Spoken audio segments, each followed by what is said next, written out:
doon. Castillo. Yun ang naging present.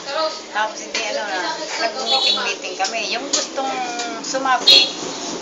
Basta ang namin lahat ng mga ina sa buong Baylen. Yung lahat ng gustong sumapi.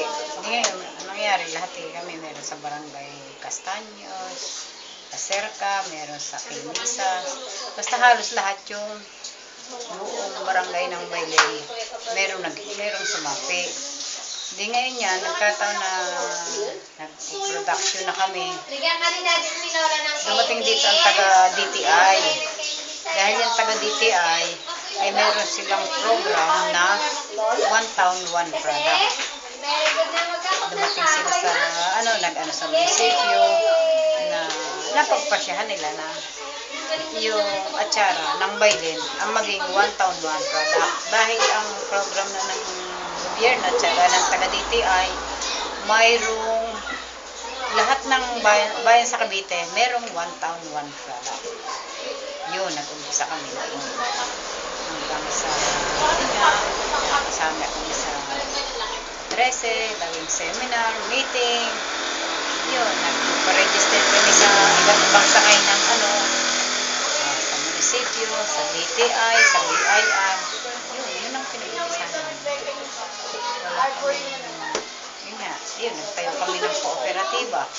Pero ngayon, wala na yung kooperatiba. Kasi walang karamihan sa mga namin medyo tinatamad.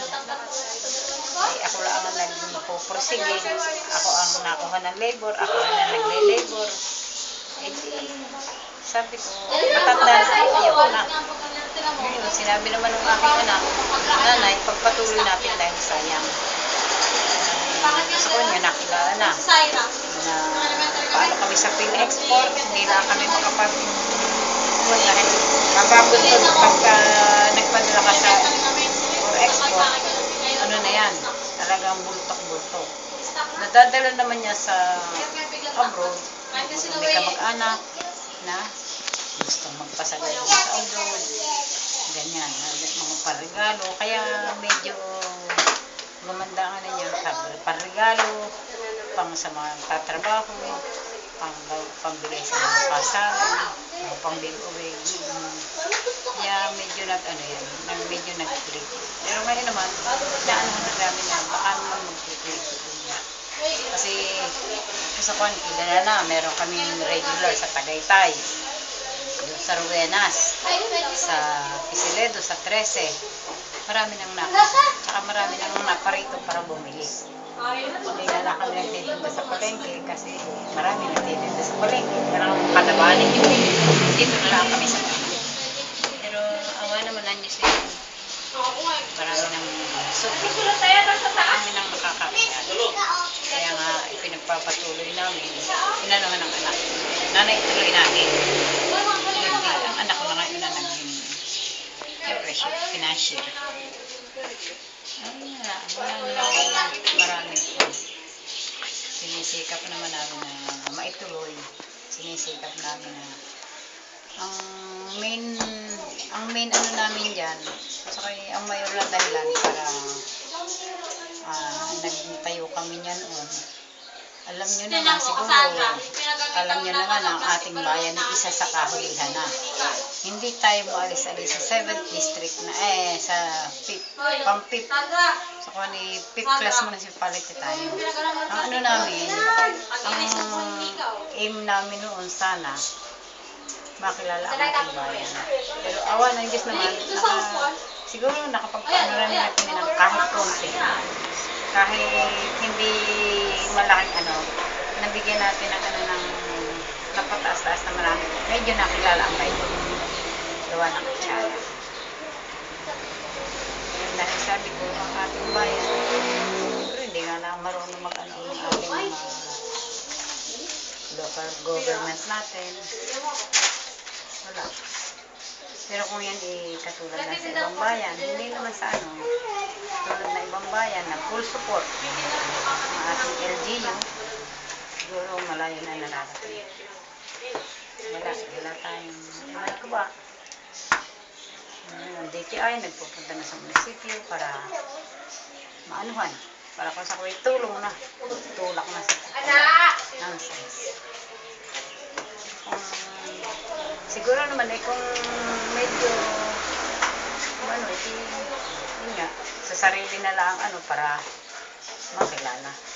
Pero ang main namin yan noon, para ang baile na may angat, katulad sa Magallanes. Sa Magallanes noon, ang Magallanes at Bailen, parehong iisa ang level ng class nila, ha? Magkaan sila. Pero ang palibasa, siguro nga Magallanes, full support ang mga LGUs, lalo na yung si Mayor Maligaya, sinuportahan nila ang Mas Cubado. Biglang ang kantang ang Magallanes, naging 4th class municipality ang atin hindi naalis. Pero sa totoo lang noon, mas kilala ang bayan natin kaysa Magallanes. Pero tayo, iwan pa din. Hari na nga, magising ating mga LGUs. Yung namin, hindi ang namin yung kami kumita ng maraming pera. Kung hindi makilala ang bayan. Siguro naman, kahit pa paano, nakagawa kami ng points para makapag dahil yun nga, ito namang one town, one product na program ng DTI. Kasama na tayo sa Calabarzon. Kilala na kami sa Calabarzon.